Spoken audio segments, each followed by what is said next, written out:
So Ryan, thank you so much for joining me on the You're Not Alone podcast today. I am super excited to have you on. I've been thinking about this episode all day long, all week in prep. I've been traveling, speaking, but been really looking forward.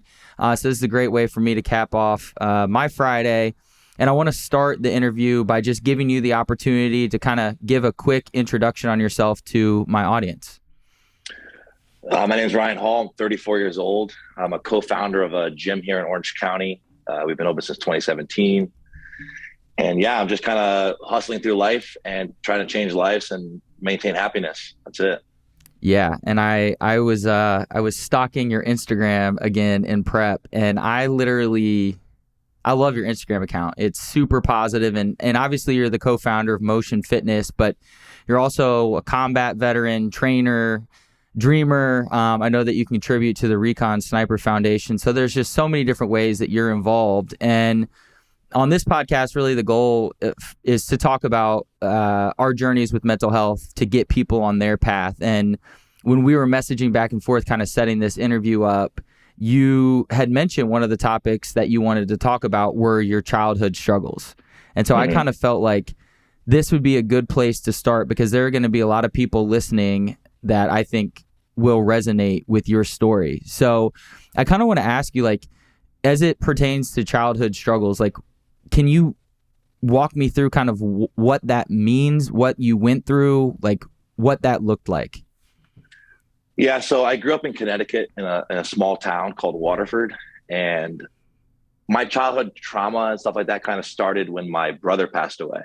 We had a pretty good relationship. My mom was really positive person. She did drink a little bit, but she was always positive. She would take me, my sister Jennifer, and my brother Kenny to the beach every weekend. She was a huge beach bum, and she was like 80% decent, awesome human being as my mother from those short years that I remember because, when things went off the rails, I was like 9 or 10. And so things changed. I'll get to that in a minute, but everything was great until the moment when my brother passed, and my brother got hit by a car in front of my home, kind of like on the cross street, the main road. And so with that event, I won't go into complete detail of the incident, but, we watched my brother pass in the street. He was hit by this one of the guys that used to be our mailman, essentially. The same guy we've known. He's also a paramedic in our town. That's how small the town is. He's our mailman, and he was one of the paramedics that worked for Lawrence Memorial, which is the hospital that I was born at, one town over. So when that happened, it was like a quiet time of my family of like, the leadership of the family kind of went down, and there was like no calm. So I was like, okay, radio silence. I was completely sad and confused, but no one was comforting me because they kind of withdrew into themselves. My mom didn't like my father. They were divorced when I was a kid. So she was blaming my brother's death on him. And my father turned more to alcohol to kind of numb the pain of dealing with my mother and dealing with the loss of his son.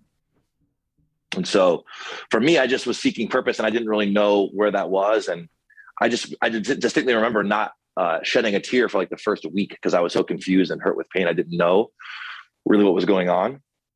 And so, yeah, that was kind of like, that's the early on stages of the trauma with the family. But post my brother's death is when it just kind of unraveled, where my mother was a very, would use me as kind of a scapegoat in the beginning, and anything that would go wrong, a stub toe, we couldn't afford the groceries, et cetera, et cetera, et cetera, she would blame on me, or she would say, if your brother was still alive, this wouldn't be happening. Your brother really loved me. You don't love me. And so as a young kid, I don't know how to take this. I was always kind of sad. I didn't understand. Yeah. But yeah, I mean, do you have any follow-up? I don't want to go on a rant. I don't know how you want to flow with this, but I was literally so locked in on what you were saying. I think just keep going. I mean, I want to hear kind of how this unfolded, if you have more to say. Yeah, for sure. So, divorced parents before my brother died. Like I told you, it was kind of, we had a good thing going on. It was, every other weekend I was at my mother's, and my father was the supporting parent, essentially. But with him, like super into the motorcycles, drinking, and his buddies and hanging out. But one thing I can say about my father, and a good aspect, is that in those days, even when with alcoholism, I feel like he was still somebody I really, really loved and respected, because there's always going to be fluctuation in alcoholism. I think more than, my mother was into heroin. So there's more fluctuation with alcohol where you can actually see the person, I feel like, in my opinion, from that age of my life. And so there was always good memories with him. Like he'd work in the garage and he would show me how to work on old outboards and stuff. And those are the days I lived for. Like I'd get off the bus from the school and I would hear him playing Stevie Ray Vaughan, and I could hear it from the corner of Oswegatchie Road in Manitowoc. And he had the garage door open, the Harley's out, and the sun is shining, and he's playing Stevie Ray Vaughan. I'm like, oh, awesome, But with that, like, if he was drinking, it could trigger him into like going from a nice dad to like throwing me across the room, right? And so when I would go visit my mother at these young ages, I'm talking like 10, 11 years old, she was blaming and, at some point sexually assaulting me with how we would interact. It was very, very strange. I don't know how it came about with drugs and alcohol, but there was times where she would call it cuddling and she would make me touch her breast, or she would like touch my private parts and say, this is cuddling, this is normal. Yeah. I didn't really understand. But when this was going on, I didn't know how to reach for help. I didn't know who to talk to. I was 11 years old, and I'd tell my father, but he would be either intoxicated or dismissive of her because he hated her so much that he didn't want to even deal with her. He wouldn't even speak to her because of the hatred he had for my mother. So I was kind of in this lockout, essentially, of dealing with an abusive mother who was blaming me for the world. And I'm taking all those responsibilities on as a young child. And my sister as well. She was raising me kind of when we go to my mom's house. And then my father kind of coming in and out of alcoholism in those years. And I think another thing, as I'm thinking about it more when I was a child, is my mother never had a steady relationship. And we lived in this small house where all of us stayed on one bed. Yep. And it was like, I think it was me, my mother, my sister, and whoever her boyfriend was. This is random strangers in my home. And so she would lock us in the room and they would be having sex in the living room with random people. And I'd come out and like her and whoever she was with would be doing heroin. I didn't know what needle sticking out of your arm was and all this other stuff. And she would scream at me, throw something at me and be like, this is adult time, get the fuck out of here. Yeah. And she would tell me to leave the room and go back and basically hide with my sister. Yeah. And so just to sum up my childhood, was a lot of confusion and hurt and blame. So out of that and losing my brother, who was my best friend, my sister and I weren't really that close, but my brother was like my mentor. And he would, I was a young kid and he would tell me, and I'm not a religious person, but he would always say, it's okay. It's going to be okay. God has a plan. And and I think that, like I said, I mean, not to harp on religion is a vast thing, right? So I think even that transfers me today. Like I might not believe in God, but I believe in something because, we're here. Something created us. And I believe in that hopefully through spirituality. And so like that phrase, God made dirt don't hurt, or it's going to be okay, is like, I try to carry that with me from him through my life, because no matter how dark the situation had been when I was a kid, like I look back and I'm like, yes, that's given me some time. That's given me some troubles that I had to work through in therapy, over the years, but it's also maybe the person I am. So like seeing those dark times and then realizing they did pass and I'm here today. Right. And that's an important aspect to think about as well. Yeah. And so like having worked out at your gym a ton with my wife and seeing you around, seeing you build Motion Fitness brand and just the community that you guys have cultivated. And I'm biased, but I think it's one of the best gyms in Orange County. And obviously you guys are growing, but I never knew any of this about you. Like I had no idea that you had been through all of these childhood traumas, and you just seem so positive and motivated and kind of like, it's like all the stereotypes around mental health, right? Where we hide sometimes what we've been through, or people don't always, like, internal scars don't always show up. So for me, like, what I'm curious about is having an abusive mother, having a father that it sounds like there were positive memories, but obviously alcohol was a component and it could make him flip a switch. And then the passing of your brother at such a young age. What was going through your head? You're at this like really vulnerable age too, where you're like 11, 12, it sounds like. How does this kind of like unfold as you're like heading into your teenage years? Well, it's hard to talk about, but there was a time when I kind of like lost it at like 12 years old. Yeah. Because my father had gotten me 2 kittens and basically threw them in my room and said, this should keep you happy. This is going to make you happy. Take care of these kittens. And then like, I really like flipped the switch because I literally grabbed the kitchen knife and I didn't do anything, but I held it in my chest and I was too much of a wuss to go through with it. But I didn't want to be around anymore, because all I knew at that age, through God and like heaven and my father, is that if I don't live, I can see my brother, you know? So Yeah. on the floor in my room, looking at my brother's bed that's not there, that's empty, holding a knife on my chest, not wanting to be there. Right. Yes. And so at that moment, it was just like a super dark moment in my life. And I can picture that now. And I can also just picture everything building up to that moment and kind of like just feeling hopeless, right? Like you kind of, in that moment, did you feel like there was just no way out, or there wasn't going to be like a brighter day? Can you go, like, do you remember kind of what you were thinking? I think there's a lot of, I can reflect on what I think as a 34-year-old person now, and then I can tell you what I was thinking then. So like reflecting on it now, I think a lot of it, and this happens with all people that either go through suicide or think about it, it's the surroundings, right? So I'm in a small town, no support system. I don't know my neighbors. I'm 12 years old. And, you know, at school, not a lot of friends because I closed myself off because my brother almost took a 6 or 7 months off of school. So it's this snowball effect of closing yourself off mentally and then getting into a snowball effect of knowing that there potentially is nothing there for me, because no one's told me that there's a light at the end of the tunnel. They just have only given me negativity or just haven't been there for me, right? There's no loving father to say, there is now, by the way, I love my father. We're acquaintances now. I just want to preface that. But there's no loving father to like tell you it's going to be okay. It was tough love. And my mom would blame me for my brother's death. And so like, I'm wearing all this stuff at 12 years old. There's no way to compute that, right? So I think I was completely lost. I was okay with death because I was almost at peace, which a lot of times I've read about that. People have become so ready to go that they're almost at peace and happy, and like going between tears of happiness and sadness. And then for some reason I put the knife down. I was super pissed that I couldn't go through with it. I hid the knife in my room for like 6 months just in case I was ready to do it. And then it leads to my next portion where I found the firehouse. So literally I found the firehouse, right? So can I go into happy stuff? Yeah, of course. And so at 13, I found this firehouse. It was the first one I found, called Oswegatchie Fire Department. Small town.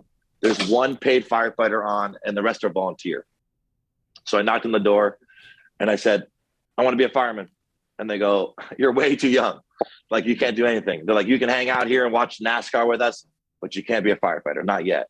And I was like, okay. So I hung around the bunk room, hung around, watched the stuff, watched them leave, waved at them, would help them do things around the firehouse. I would sweep and kind of get disciplined. It was giving me purpose, and it made me feel happy because I get on my BMX bike from my dad's house and I'd ride my butt all the way to the firehouse, probably like 2 miles, go to the firehouse, hang out. I was the annoying kid asking what everything else in every single fire truck. How does it work? How do I put out this fire? How do I do this?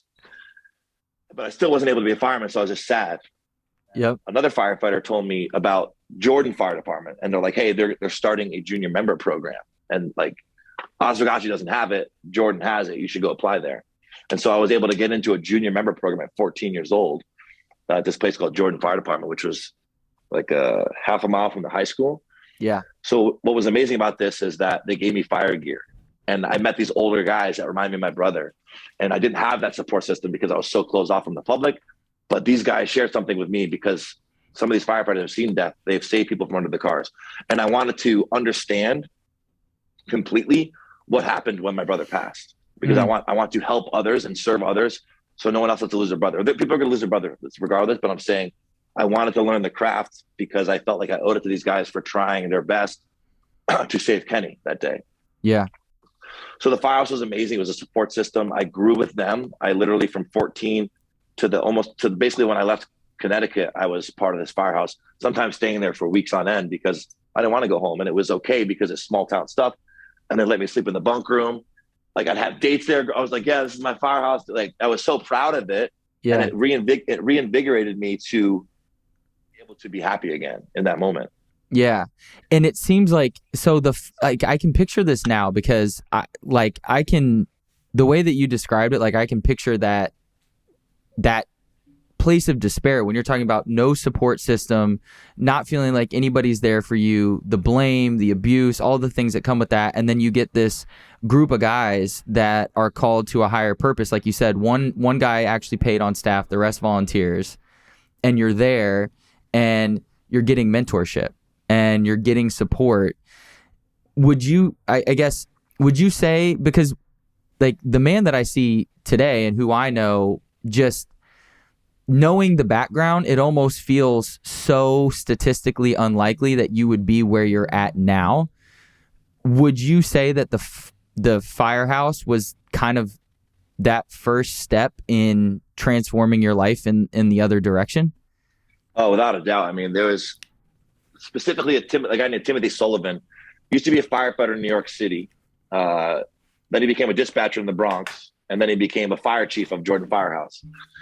And this guy's probably 385 pounds. He would drive the fire truck with his belly, and he was just the most jolly guy ever. But he always told me it straight. He was like, "Dude, you're slacking off." He's like, "You don't need to go back to or become like what your mother is. You don't need to do that." He's like, "You need to do these certain things and like be better at training. Like you can play later." It's like I'm playing Halo back in the day, right? And he's like, "Stop playing Halo. Go watch the ladder truck." And I was like, "Why?" He goes, "Because that's what you do. You have to. There's a reward system, right?" And I like things I never got as a child. Yeah. And so I was like, "Oh, I can't just sit around and do whatever I want." Like he's like, "No, you have to earn your free time." And so it gave me the structure to go do those things. And listening to him, he's actually the guy that I completely dismissed. But when I was 17, he was like, "You need to join the military." He's like, "You need to join the military because it's going to give you discipline you didn't get from your family. It's going to give you skills you're not going to get from this moment on unless you go to the military because the parenting age is over. You're done with the parenting. That's done. Yeah. And so you need this next step." And I said, "There's absolutely not a chance in hell that I'm gonna go to the military, but I appreciate your input." And he's like, "All right, man." He's like, "Well, best of luck," basically. So like when I moved on from the firehouse, I took money I saved up. I had this little Jeep Grand Cherokee and I found Santa Barbara on a map. Actually, I thought it was a cool place. I almost moved to Bakersfield for some reason because it had nice sports complexes on their website. Yeah. But I found Santa Barbara. It was near the water. I found 2 Brazilian roommates on Craigslist, $600 to share a room because Santa Barbara expensive. Yep. Mattress for my Brazilian roommate Paulo, and for one mattress for me, about 4 feet apart in the room. And so I drove to Santa Barbara, went out, and Santa Barbara happened, and I did construction apprenticeship for a while. So you move, and I want to talk about eventually I think we're going to get to maybe talking a little bit about the therapy and stuff too, and how you unpacked some of that trauma. But so you moved to Santa Barbara at 18, you've got a roommate, and you said that you were always looking for that male mentorship. Yeah, exactly. So I had 2 roommates, Paulo and Daniel Bassi. And they were cool. So they delivered pizzas for a living and they smoked a lot of weed. So it was a perfect combination for me. So I was eating free pizza, smoking free weed, swimming in the pool, getting tan. It was great. Yes, that's so nice. And I did construction apprenticeship, which was $25 an hour, which in 2006 is a decent amount of money when you're 18. That's a ton of money at 18. I did that. And I also was able to be a bouncer at a nightclub. Yeah. Called Sandbar. It's still there. And so I worked at Sandbar back then. And I've always intrinsically been the same outgoing person because I got it from my brother. And I've always tried to keep that alive. But there's obviously the dark times where it's suppressed and you have to like work through it. But the amazing people that I met in Santa Barbara, like I sought it out from like connection and networking. And I met people that own some restaurants and they ended up taking care of me. But the problem was at 18, I was living a 23-year-old's life. Meaning I was going out to the clubs at 18 because I knew people. Yep. I was getting into some drugs I shouldn't have got into because I knew people. Yep. And it was easy to drink every day in Santa Barbara. And I was living like I was a rich Santa Barbara person, which I wasn't, right? I was on my journey, but I didn't know which direction I needed to go. So there was a lot of like self-reflection nights, like, $14 to my name, going out with this guy who's 28, Patrick, who's like, "I got you on your drinks," waiting at the club for them to buy me a drink. It felt like it wasn't right. My journey I was missing a step somewhere. How did you know that? by the way, at 18, because I don't know if I would have known at 18 that like waiting for somebody else to buy me a drink wasn't the thing to be doing. Like, I feel like at 18, I would have very much so thought that the lifestyle that you were living was awesome. And I don't know. Yeah. I just, it's so strange, but I feel, and I said to people before, I feel like when my brother passed, like almost living through me, like, and I'm living for him. So like, I'm always longing for more. And I don't lack it, but like, I lack pride sometimes of things I do. My ex-girlfriend, when she helped me build Motion, she was like, I'm so proud of you. It's amazing. And I was like, we're not done yet. This is not even close. And she was like, stop being so dismissive. I'm like, I'm not being dismissive. I'm just not ready to be proud yet. And she's like, you guys are crushing it. I'm like, I'm not ready. I want to do this, this, and this. I want to have this done. So like, it's part of my personality trait, but I feel like it's always trying to be the best person for the world and for my brother that I can be, in my opinion. Yeah. So you feel like in a lot of ways you live and do everything for your brother. Yes. Yeah. Which is a strong why. I mean, I think that's like one of the things that they talk about is like your why. If it's about you, it makes it too easy to quit. But when it's outside of yourself, it becomes a lot easier to stick in the process and get through those challenging moments, which for my listeners, like my suicidal ideations and depression and anxiety, it's a different story from yours. But when you're in that place and you're experiencing those emotions, like it's a challenge. It's a hurdle that you have to overcome. And I remember thinking back then, like, and the whole reason why I started the You're Not Alone podcast is to have conversations like this to help other people. I just never wanted somebody to suffer in silence. But that was a why outside of myself. And I see that with you as I'm learning your story with your brother and everything that you do. So you're in Santa Barbara. You're like, you feel like you're missing a step. So what happens next? So actually, it's so crazy how the world comes full circle, but I started a show called Kill Generation. Okay. So Kill Generation is a fictional show about a platoon of Recon Marine snipers. And I literally saw myself and my brother and a couple of the characters. Yeah. One being Rudy Reyes and another being, I can't remember his name, but he's like this funny guy who reminded me of my brother. But I was like, look at this camaraderie. Like, this is unbelievable. Like, they're busting balls. They're having fun. You know, obviously Hollywood glamorizes war more than, you know, there was a lot of fun times. I think it's 80% fun, you know, in some areas. And then obviously you have your hard times. But watching that, and I watched the entire season, I was like, I need to go to war. I want to fight for this country. I started watching the news. I was like, why are these soldiers dying in Iraq and Afghanistan? And I was like, I want to join because I seek more camaraderie. I miss the firehouse stuff. The camaraderie of the construction crew was work hard. I was one of the only white guys on the crew, almost all Mexican homies, awesome, amazing people. Of course, made amazing friends, but I was treated like an outcast a little bit. Yeah. And at the end of the day, the same thing was, let's drink beers and smoke joints. And I'm like, this is a repetitive cycle of that I don't see myself growing from. Yeah. And I had the realization of like, I'm going to either potentially die in the military or I'm going to grow and become like unstoppable. That's what I thought. So can I stop you for 1 second? Because I think there's a good opportunity here for you to kind of teach somebody a lesson who might be in a friend group right now where they feel exactly what you're just saying. Like, there's no opportunity for growth. It's like, it's work, it's drinks, it's joints, and that just rinse and repeat like over and over again. Do you have any advice on how to break that cycle? Like, how to get out of that? I mean, honestly, it's meet people, because if someone's within 5 feet of me, I don't know them, I'm going to know them. I promise you. I talk about my brand. I talk about life. I'm very open about my feelings. And it takes a while to get there. A lot of it was through therapy and over time of meeting different walks of life, living in different countries. But if you're in this cycle of if you're in this toxic situation with friends, you have to take a step out. And somebody told me a profound statement a while ago. My buddy Rory, who was actually struggling with me in LA when we were trying to find places to live and eat. He was like, sometimes we have to take a step out of our painting of life and see if we need to add some color anywhere, because we can't really see when we're in the painting, because everything seems hunky-dory, everyone's smiling. But when you take a step out and you look at it, you're like, wow, my painting's kind of dark. What am I like? Is this where I want to be in my life?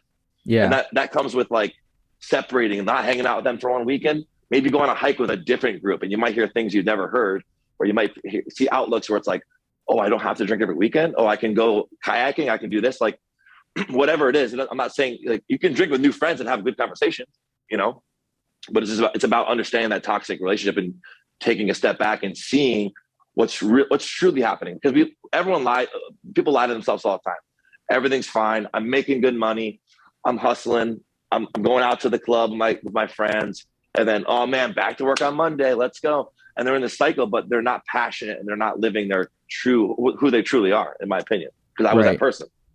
I love that. Taking a step back and taking a look at the painting and seeing what colors you need to add to it, I think really is helpful. And the examples too, like having conversations with different people. And I can relate to that. Even I grew up in the Midwest, and when I moved from Indianapolis down to Raleigh to start my first job, I was inside of a technology company, and like my eyes just got big because people were talking about starting businesses, rental properties. They were just talking about like cash flowing assets, things that I was like, wait, what? What is all of this?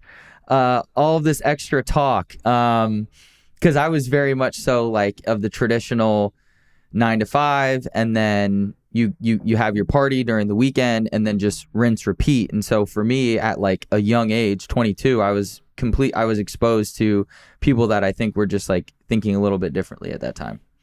100%. So when you realized that your construction friends weren't going to be the right fit, you were like, all right, it's time to join the Army. So what happened?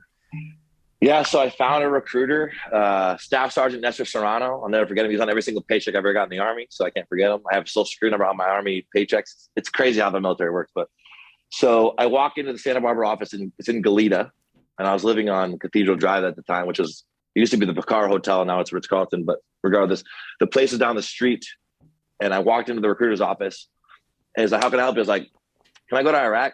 And he's like, what? He's like, what do you mean? He goes, no one asked that. I was like, well, I see what's going on, and kind of explain what I told you before. And he goes, well, you can be infantry or military police. And I was like, no firefighting? He goes, not available. I was like, oh man. So then I became a military police officer. So I joined as an MP. And what's interesting is each of these, and I call my story, like I call them lives, because I call each part of my journey a separate life, because I had an option and a choice in every single one of these lives to stay in that life and maybe make it work or maybe struggle. But when I've changed my life so many times, but when I changed from the firefighting, instead of staying on the East Coast, and a lot of my friends are FDNY, New York City firefighters now, I could have stayed there and I probably would have been happy, but I'm not sure if me personally would have been passionately driven and not been in a state of depression and alcoholism, because it's very common.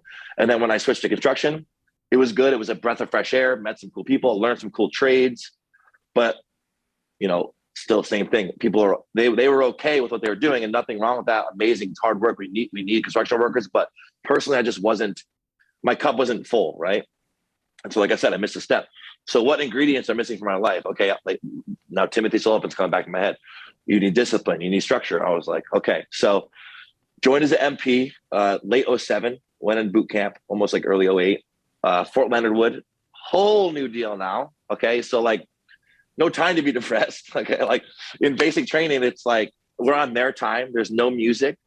There's no cell phones, and there's specific times that we can speak to each other. And so I did that for like 7 months, the training, which I had some depressing times because I love music. As you know, I'm obsessed with music, right? It's been in my blood forever. And so no music, none of that.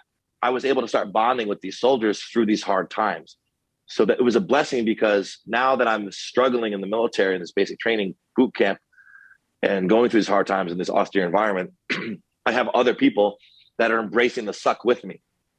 And so I have all this other soldiers. So we just got silly in the bunk room at like 3 a.m. We would do like low crawls and like find ways to keep our sanity, because we weren't allowed to listen to music. Yeah. So finished boot camp, went to Fort Campbell, 101st Airborne Division, was amazing.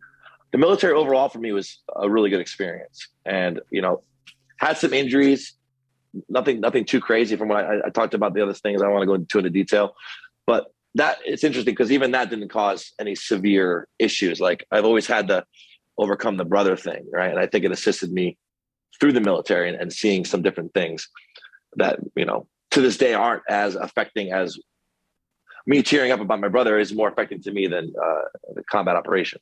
Right. So Fort Campbell, I do my time there. Amazing people. Became a sergeant, and then I got sent to South Korea, and I went into depression again when I got to Korea. I got to ask why. Yeah, so it's year one in South Korea, and in Korea, it was a whole new base. I got close with my friends at Fort Campbell. I had my homies. I was in America, and I've only ever traveled for combat at this point, right? Right. And so I only went to Iraq and Kuwait, and what else? Yeah, I think Iraq and Kuwait. And then they go. Well, first off, I had orders to Hawaii first, but then they said, "Sorry, you're going to Korea," because I was SWAT certified, Special Reaction Team. And so the military, you go where they need you. It's the needs of the Army. That's literally what it says. Needs of the Army. Sergeant Hall is going to South Korea. Wow. Okay. So I go to Korea, and the first year is very lonely, right? Very, very lonely. And the reason why it's lonely is because I'm in this line unit. They've been together for like 6 months, most of them, and because of the way the transition is. And I joined this line unit, and it's just weird. It was just a weird vibe. And the people weren't really my vibe. It was like they were way too like indoctrinated to the military. I love the military, but they were just so like hoo-ah that I just was like, I like to chill. I have a balance. I have like civilian homies. And so it wasn't until like, month 8 or 9, I was out, and there's no curfew at this time. So the bars stay open until the sun rises. So I was out and about. I was at a bar restaurant called Hollywood's, and it's a pizza shop owned by 2 Canadians. Because a lot of Canadian English teachers, they stay in Korea and open businesses. So I'm at Hollywood's, I'm hanging out, I'm eating a pizza by myself. And there's this Korean American and this British guy he was like one of the top models in the world for a while. Crazy, this guy, Rory. And they walk up and this English guy's like, mate, he's like, what are you doing? I was like, just chilling. He goes, come play pool with us. And I was like, all right. Because I was the only English speaking person in there besides us 3. It was all like locals. So I walk over to the pool table, hanging out, talking. Come to find out, Peter Holman, the first guy I met with, Rory, Peter's a Korean-American actor. Every other commercial is one of his movies they're previewing. And I was like, oh, what the hell? Like, this is amazing. He goes, oh, I'm also a DJ. And I was like, oh, sick. And then Rory is like, yeah, I'm here. I'm a model. I live in a model house. It's me and like 6 model females. I was like, this is good yeah, connect. so let's go over to your house and chill. I went there a lot, but don't worry. And so, Rory and Peter kind of took me under their wing as my civilian friends, right? Because I wasn't finding balance from the military aspect, right? From being with this unit and being in Korea and being alone. And it's hard to like, it is what it is, but like a lot of Koreans don't like foreigners, especially if you're military, because we have a bad rap. There's some young soldiers that do bad, dumb things. And then, people don't remember all the good you've done. They remember the one bad thing, right? So one bad soldier, the U.S. Army's terrible, right? Yes. We're baby killers, they say, right? So yep. If I introduce myself to a Korean female, they're like this, get away, right? Crazy. And so with Rory and Peter taking me under their wing, I was able to, basically they opened the door for me. They opened the door to Seoul, to Korea, to Seoul, Korea. Yeah, yep. And I was able to, basically I could go to any club I wanted with Peter. Always had all access. I started managing him as a DJ on my off time. And then Rory introduced me to all these amazing model people that were cool, that had the ins on all the like private events. And then I had my military time.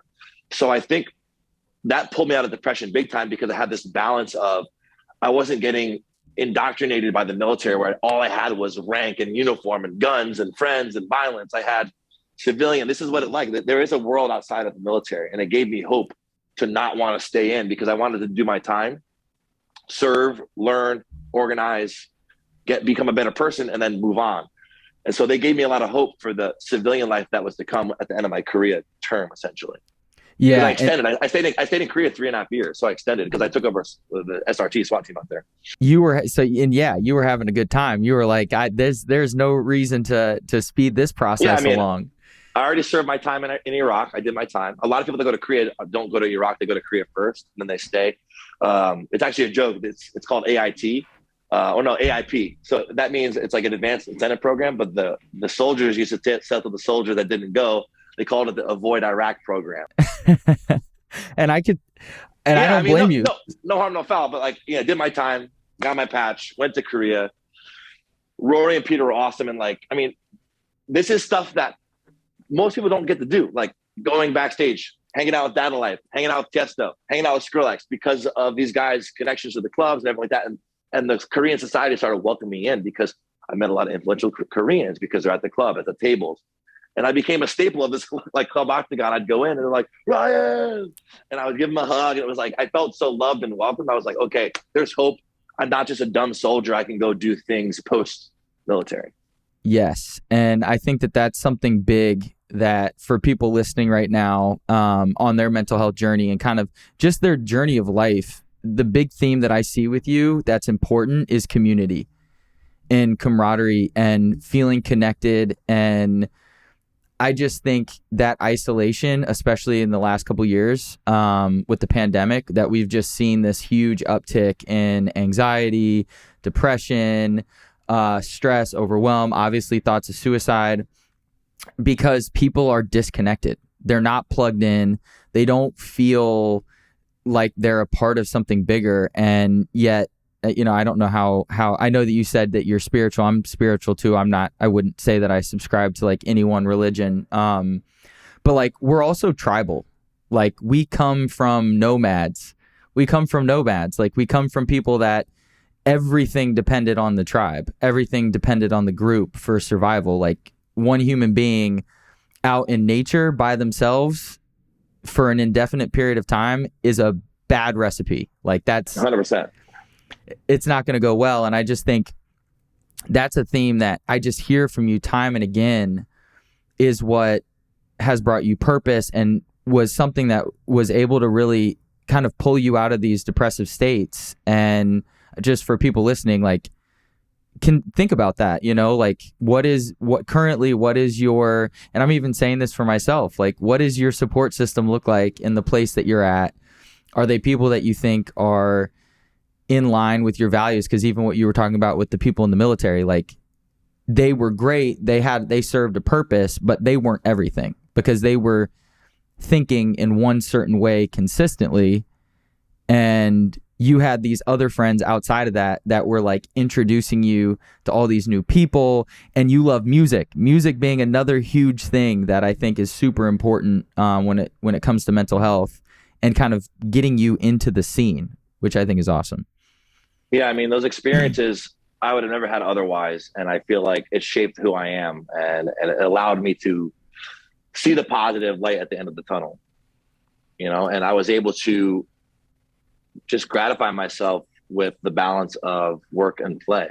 And yeah. I always do that now. Like I have this complete balance of sometimes, it just goes back and forth. And I feel like humans can help humans so much if we just open our minds and something like, I follow Sadhguru a lot. Sadhguru is my number one mentor in the world. Yes. And something that I always try to do is he always states that if you're living in the past or you're living in the future, you're living in an imaginary state. You're creating horror films in your mind when we should be creating a love story in your mind. At least subscribe to a story that will sell the movie, right? Even if you're the only one watching, even if the love story doesn't happen, subscribe. Like it's your brain. Have a love story. If you're creating all this negativity, you for sure can create a love story in your mind and live in a present moment. How do you break the negativity? What's worked for you? There's no breaking the negativity. It's embracing it and allowing it to kind of ricochet off of your positive vibes, because I feel like I hear negativity and I kind of like shut down, or I'll take a deep breath, because I've been on, I'm single now and I've been on these dates where people want to get together. It's crazy.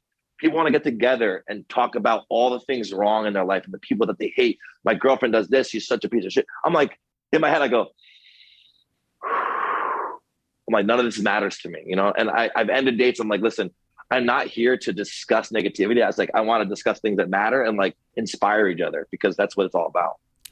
So how do you do that? Like, how do you tap into that inspiration?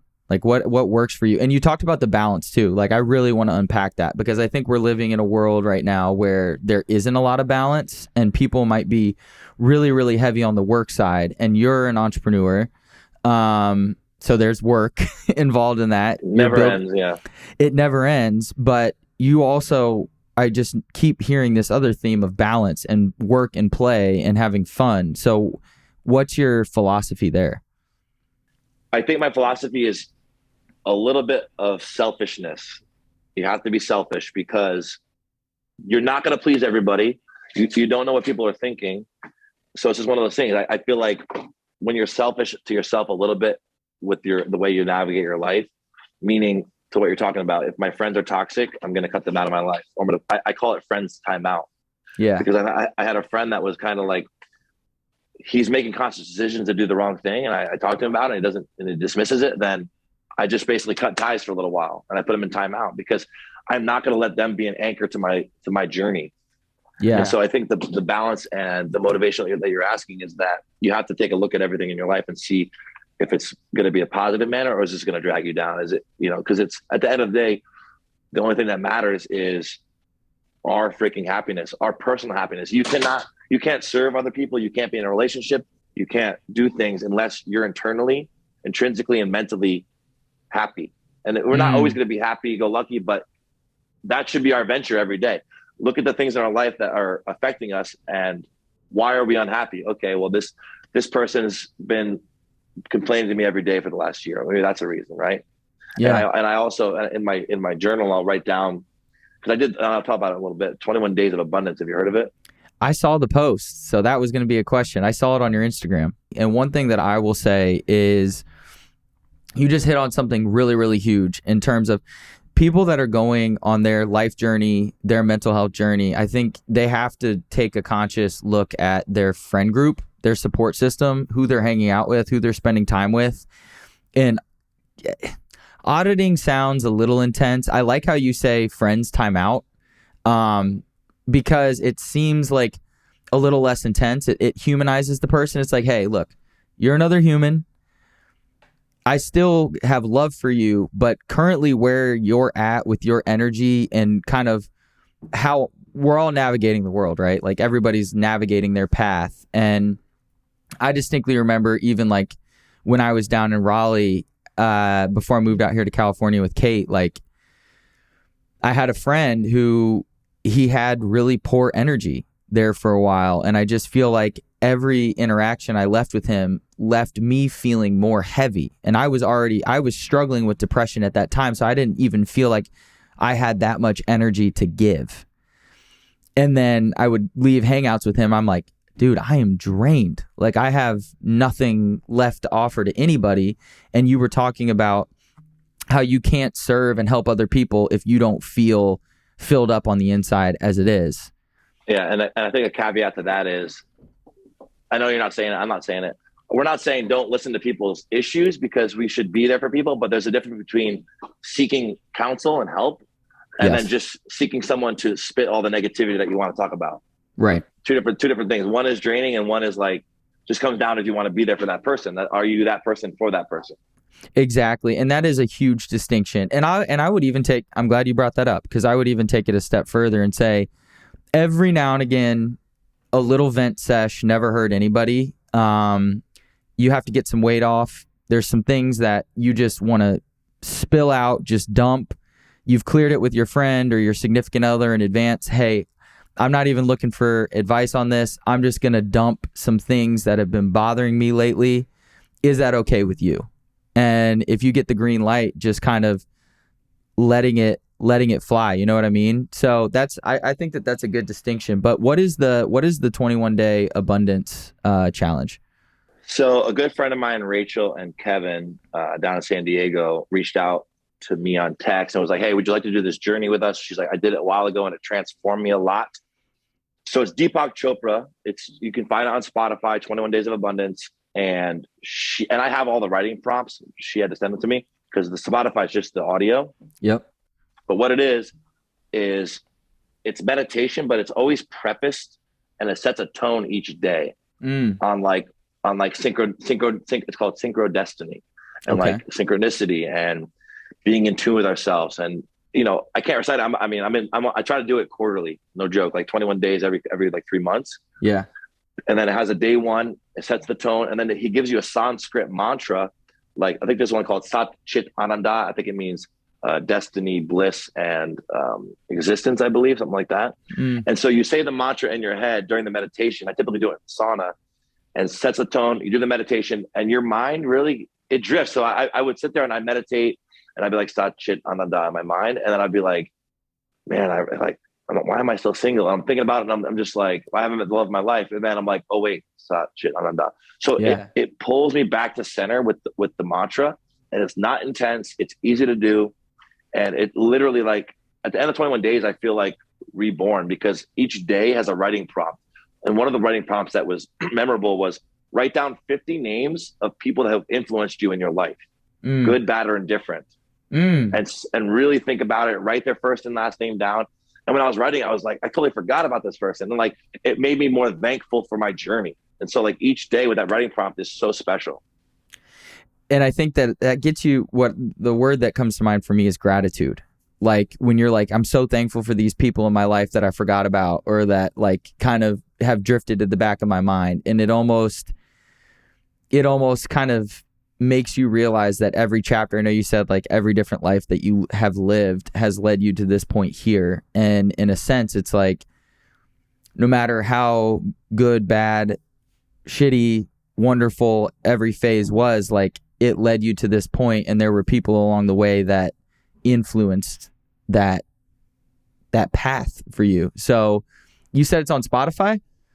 Yeah, just search 21 Days of Abundance. It'll come up. Okay, I'm going to have to check that out. I love that. And I think getting grounded, I meditate every single day. But one thing that I know that I really need to work on is gratitude.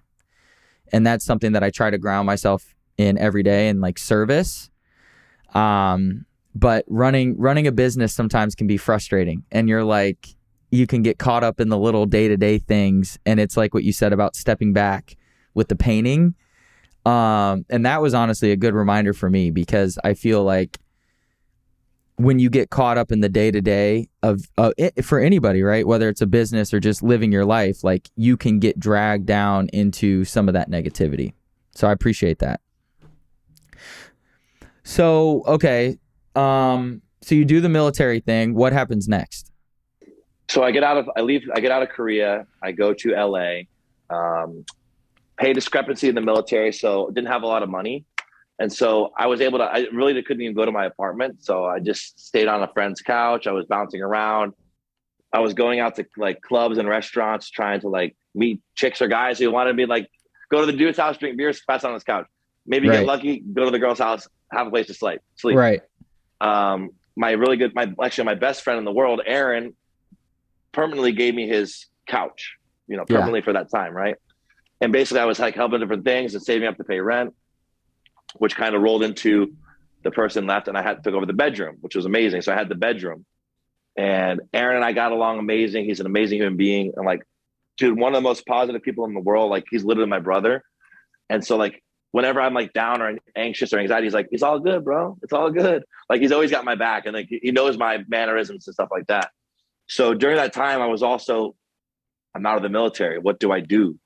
Like, I did my time. I got organized. I got structure. I got yelled at. I became a leader. But now I'm sitting on a couch in Santa Monica, like, all right, how am I going to make money? And so at that moment, I was like trying to become a police officer, because I told myself, okay, this is what I'm good at. Yep. I was a cop. I did SWAT. I was like, it's a no-brainer. That's what I'm going to be. I'm going to be a cop. And every one of who are now my best friends, I'm going to Hawaii to see 2 of them tomorrow. Nice. They literally told me, Ryan, you love smoking weed. You cannot be a cop. They go, you're like, this is not, you can't go down this violent path. Like, you did it in the military. Yeah. You did your time. It's like, it's time to move on something different.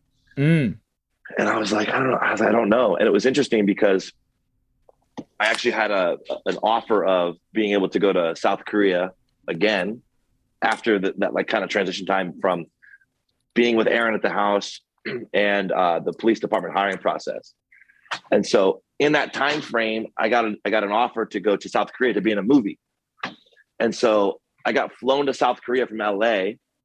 And when I was from LA to South Korea, when I was in Korea, we filmed a movie called Gukjae Shijang, which means Ode to My Father. It's about the Korean War. Okay. And so I made like $7,000 for like a 7-second part, like $1,000 a second, because they filmed all day. Yeah. But why this story is important is that I went out there first time in Korea as a civilian, Yep. not no responsibility to the military. And I remember I sat down because one of my best friends, Will Craig, who's an amazing architect, designer now. I think he's living with his wife and might have been back in Korea. I don't know. Amazing guy. He picked me up at the airport. We went right to the club. So Yep. Yep. right to the club all night. I got on the train, hung over down. We filmed for freezing weather, by the way, in a place called Busan, which is the southernmost tip of South Korea before you go to Jeju Island. Okay. And we filmed this, by the way, amazing movie, Ode to My Father. We filmed it. My one part, I pulled a pistol out, close up, hold the line, doing my thing. Felt really cool. I felt like special, and like I felt like this is really cool. I didn't think I was going to be a movie star because the guy that got me the casting was like a joke. I did it for fun, and then the guy's like, you got the part basically later on. But at the end of the trip, I had dinner with my friend Carol, my friend Will, and my friend Sham Sundar Dalit. Three of my closest friends, like I call them my overseas friends. And I was like, guys, I don't really know like what to do. Like, I don't know what to do. And they're like, Ryan, you are a people person. Like, you need to do something that's involved with people and motivating people. They didn't think they weren't gym people. So they weren't thinking gym.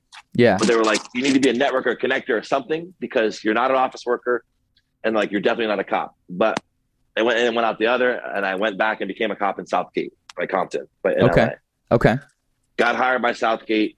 I quit 10 months later. Why? You just I felt the monotony coming back. I felt the old feeling of the construction work. I felt like I was going back 6 years. Yep. And so turning my gun and my badge in, one of the hardest things ever to do, because I don't like quitting.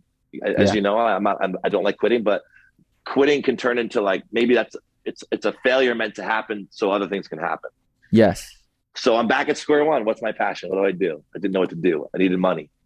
I remember sitting on the side of the road because I had to move to Orange County for the academy. So I was living in Orange County at the time. I'm on the side of the road. I'll never forget. It's between two car lots. You know when things are visceral when you're in a moment of stress? Oh, yeah. I'm on the side. I think it's like Adams Street or something like that. But I'm between two car dealerships in Costa Mesa, parked on a dead-end street. I'm like this, like, what do I do? And I'm thinking. So I call my old drill sergeant. I call Drill Sergeant Rydell.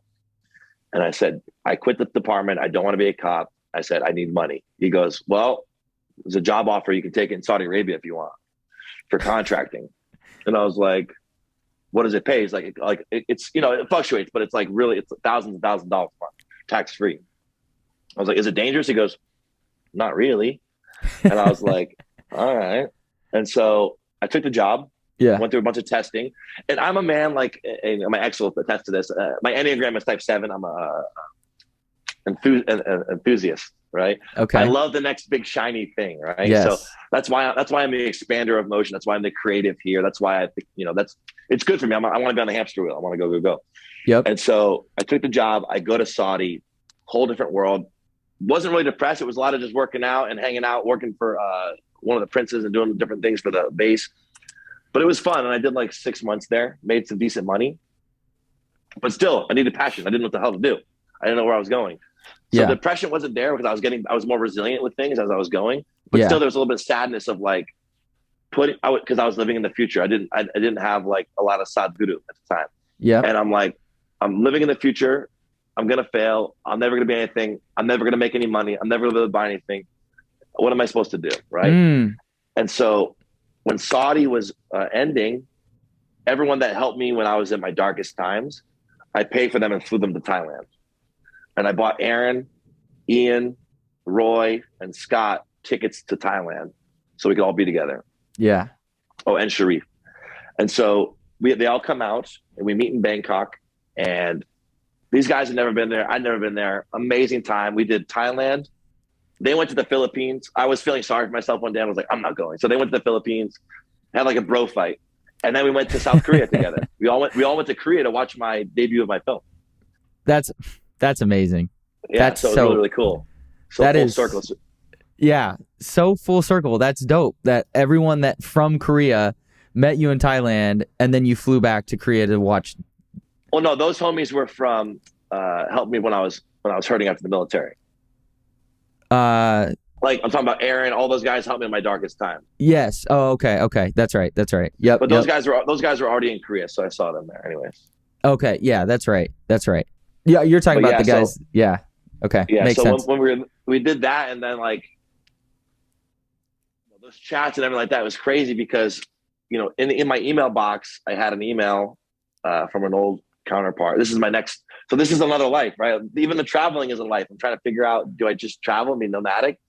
But I had an email from a guy named Steve who was like, "Hey, do you want to help me start a Mexican RTD company, soju based margarita in Mexico City?"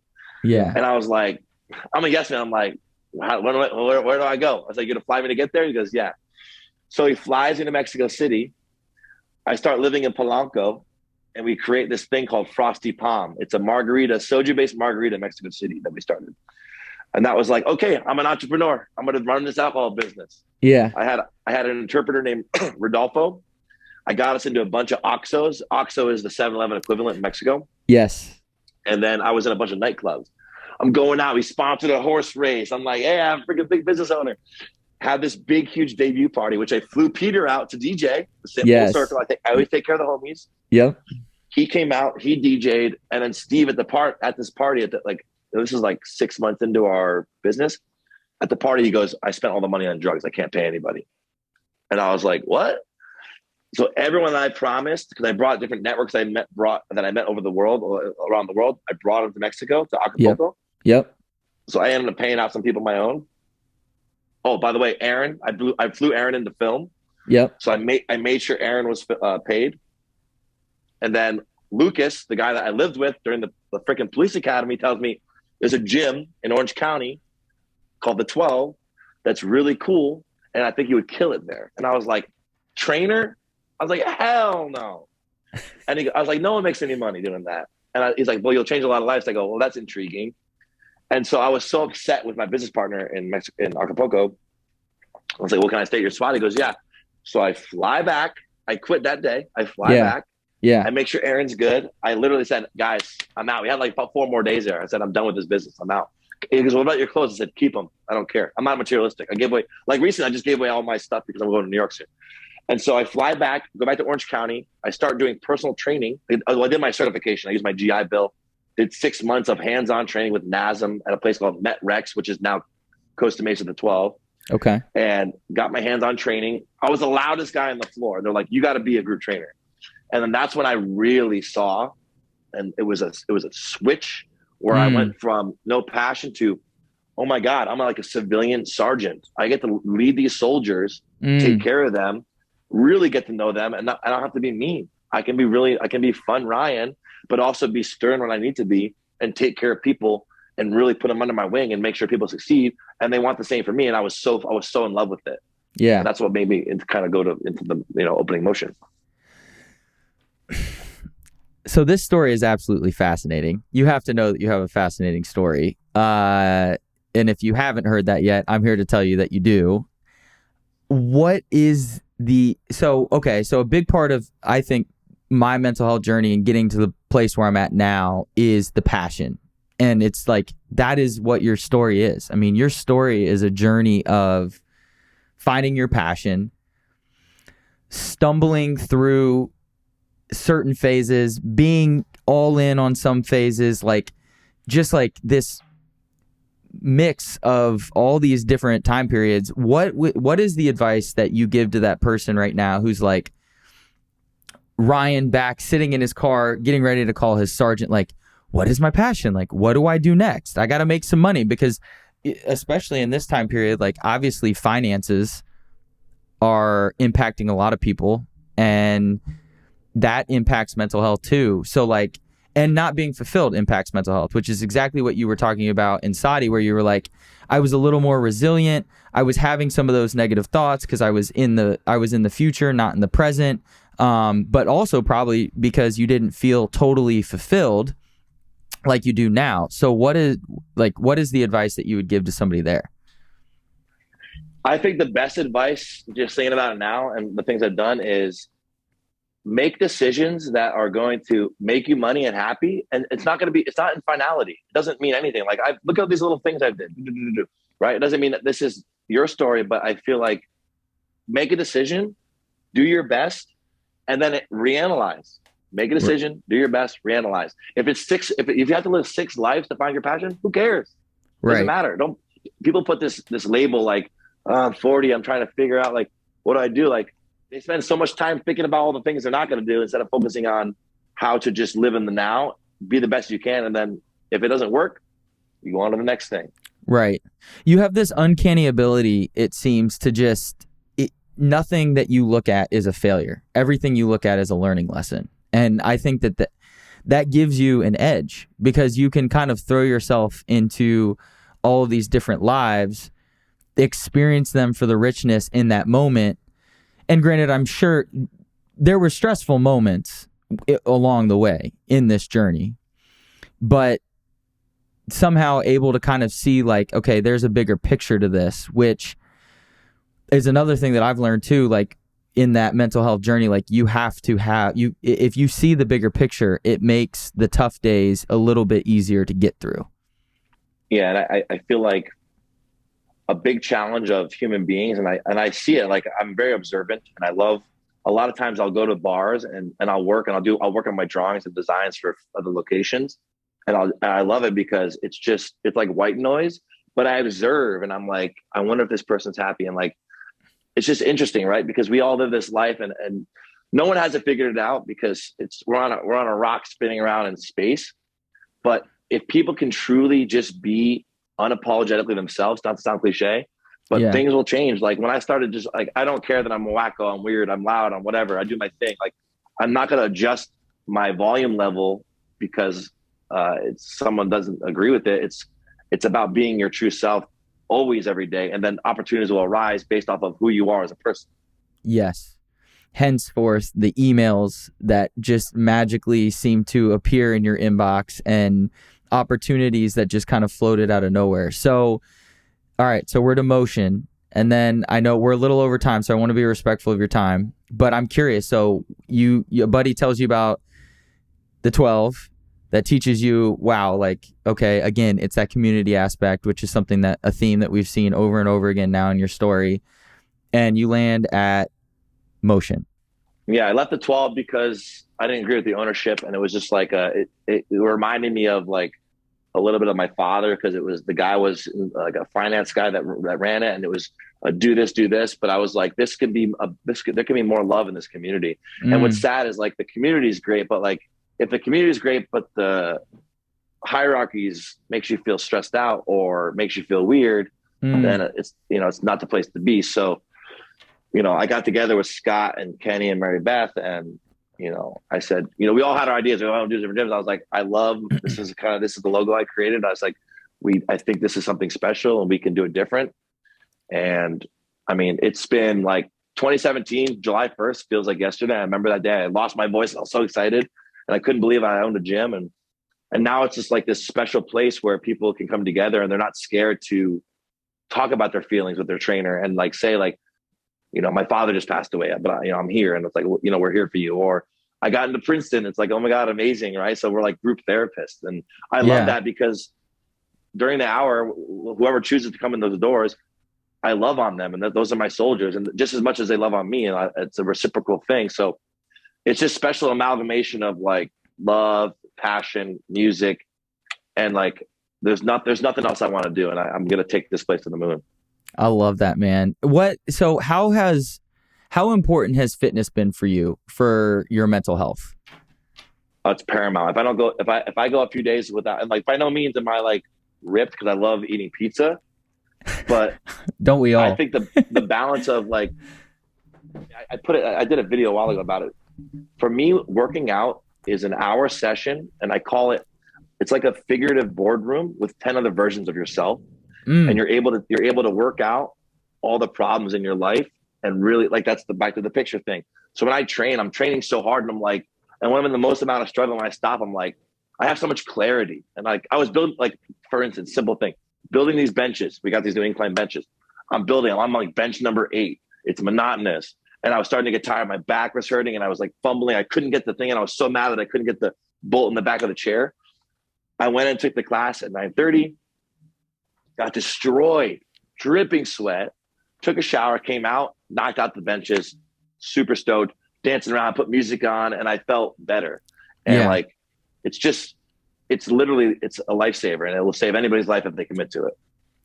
I agree. And I think that that's been such a big part. And like, I get such a boost when I go, like Kate and I get such a boost when we come to motion and get our morning. Like, that's another thing too, I'll say. And I know everybody's like workout schedule is a little bit different, but for me, morning workouts are so critical to my mental health. Like, it changes and dictates my mood for the rest of the day. It sets the tone. So I have to ask, where in the journey did therapy come into play? Because obviously you'd been through a lot and you had a lot to unpack. When did you decide that it was time to start unpacking that? I didn't really decide. My ex-girlfriend, and I'll always love her. She's getting married in December. To love her life. It's amazing. And I have such love for her, specifically because her family, well, they're all therapists in the family, right? So, Yeah. which is like a blessing and a curse. But they said, Ryan, we can feel your energy. We know that you need to seek some like counsel, right? Like, and she only wanted it for me so I could be better for me. Not even better for her, but better for me, because if I'm better for me, I'm better for her. Yes. And so her father found me a really good therapist in West LA, because we were living together in LA. Yep. And I hadn't been to therapy since my brother died. And the therapist when my brother died, I absolutely hated him, because he was like, play with these toys. He was just a shitty therapist. We couldn't afford anything else. He's like, play with these toys. How do you feel today? I was like, I feel like shit. And he's like, all right, have a good day. So it was like, one of those things. But this therapist was like, basically like this. She's like, just tell me everything. Yeah. And then she put me on a trauma timeline. She made me a trauma timeline. And then we would go back to each timeline, and like through the tears and like digging through the layers, I'd be like, oh shit, this is me projecting my inner weakness of this on this person, or me snapping back at Sophia for something was because, I had never dealt with this in my life. So right. Therapy is a tool that you already have inside of you that they pull out of you, in my opinion. I love that. Yeah. Therapy is a tool that you already have inside of you. For people listening that they have a traumatic childhood or traumatic background, can you just high level walk somebody through what a trauma timeline looks like? Kind of just like unpack that process a little bit, because I can tell you without a shadow of a doubt, somebody's going to listen to your story and they're going to find themselves in it, and they're going to want to know what that looked like. Yeah. So the trauma timeline, basically she would have this sheet and it would walk through the periods of your life. And then she would do a sub sheet where it would say, what did you feel with this? How did you feel with this? What did this make you feel? And then when you see all your feelings and all your traumas on the board, right, it's like, oh, it's like a realization, like, okay, I just seeing it all at once, I was like, fuck, I really do need to be here. Yeah. Sorry, I'm not trying to kill this. No, we're okay. You caught it too. That was perfect. Yeah. So it was like she put every kind of chapter, if you will, of the trauma up on a big piece of paper or something. Yeah, like one of those easel piece of paper that you go like that, like the old school ones. The flip charts, with the big pieces of paper. Like caricature. Exactly. And so it just gave you the opportunity to kind of see all of your emotions and everything you'd been through, like, holistically. It like put everything together. And then once that clicked, what did she do with you next? Did you talk through each? Yeah. So chapter? Each session we would try to, like, the trauma timeline was essentially my novel, right? So yes, we would go through each page and do as much as we could in the hour. Okay. And then, because I'm sure people are going to wonder this too. And of course, everybody's journey is different, but how many sessions did it take to kind of get to a place where you're like, I feel good about what we've been doing. I feel like I've unpacked all that there is to pack. And I'm sure, just like with me, I find that there's always something to unpack, but like, how many sessions roughly do you think it took? I would probably say close to 10. Okay. Just because, there's the unpacking and then there's the realization of what you've just unpacked and then unpacking some more. You know what I mean? Yes. It's like truly peeling back the layers of the onion, as they say. Yeah, literally. Do you still go to therapy now, or is that something that you don't really feel you need? I just do more meditation, but I'm going to cycle back to it because I feel like I think a year. I think a bit like about a year off now of therapy. So I think I'll circle back to it. I went to therapy after my girlfriend and I broke up. We were together 3.5 years. Yep. Thought I was going to marry her, but we were on different places. That's a little bit of depression. I was drinking after that, but we won't get into that too much. Yep. But when we went our separate ways, I went to therapy to kind of deal with it because I was sad because I didn't want to hurt her feelings. And I loved her, so much, but we were on such different paths in our life that I knew that if she stayed in my life and I adjusted things that I was trying to accomplish, then there could possibly be resent on either ends. Yes. And she's such an amazing person that she deserves to have this life that she wants. Right. So during the breakup, I went and talked about that and kind of unpacked that a little bit and realized, it's just it's a lull in your life where this is a sad point, but she found love and she's doing good and I'm on my journey. So this is one of those things. I think when you realize or you have not a significant event, but if you have something that has a visceral internal reaction, then it's a good time to jump out and do some therapy. Yeah. And do you feel like, how has therapy helped you? How has it changed you? How has it helped you in your business as a human being? What are the differences you've seen? I think it's more self-awareness. That's what therapy does. I feel like it allows you to not bullshit yourself. Right. Right. You can be like, I'm good, dude. No, you're not. You're not good. See, I love that. I love that about motion too. I love that aspect is ingrained in the culture where it really is brain and body, which I think is a competitive differentiator and something that people are looking for in this day and age. They want both.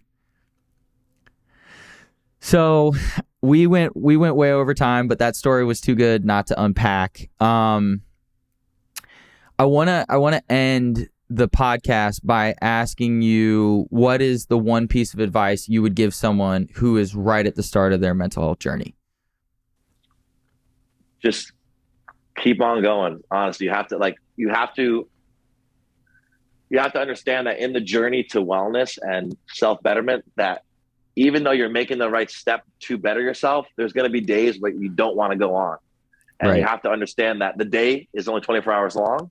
Yeah. And it's going to end. And there's always it's a continuum, right? There's a war going on right now, but it's not going to go on forever. It sucks, but it's going to end. And, hopefully there's some reprieve there at some point. Same thing. If your girlfriend just broke up with you and it's the love of your life and you think you have nothing left, there's a cycle there and you have to trust the process and trust your journey. As long as you're doing everything you need to do to make sure that you are going in the positive direction for your own self-worth and happiness, then you should be okay. Yeah. And you will be okay. I love that. And the thing that comes to mind for me is what is it what a difference a day makes.